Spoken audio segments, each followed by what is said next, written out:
વલસાડ જિલ્લાના ઉમરગામ પાલિકાના ટાઉન વિસ્તારમાં આવેલા ભાઠા ફળિયામાં આજે વહેલી સવારે 5 વાગે એક વિશાળ વૃક્ષ ધરાશાયી થતા મોટી દુર્ઘટના સર્જાઈ। ફૂંકાયેલા જોરદાર પવન અને વરસાદના કારણે આ વૃક્ષ બે મકાનો અને બાજુમાં આવેલી આંગણવાડી પર તૂટી પડ્યું હતું, જેના પરિણામે મકાનોને મોટું નુકસાન થયું છે અને આંગણવાડીના પતરા પણ તૂટી ગયા છે। સદનસીબે આ ઘટના વહેલી સવારે બની હોવાથી અને આંગણવાડી બંધ હોવાને કારણે કોઈ જાનહાનિ કે ઈજા થઈ નથી। આ ઘટનાની જાણ થતાં જ ઉમરગામ પાલિકાની ટીમ અને ફાયર ફાઇટરોએ સ્થળ પર પહોંચીને વૃક્ષ હટાવવાની કામગીરી શરૂ કરી હતી।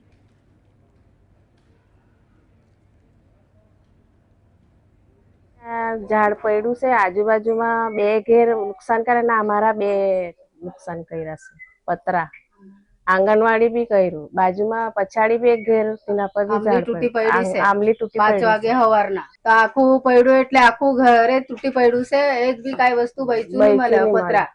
પતરાના તૂટી પડ્યા માણસને તો કઈ લાગ્યું નહીં મળે, માણસને કઈ નહીં લાગ્યું પણ અમારા પતરા બહુ નુકસાન થઈ।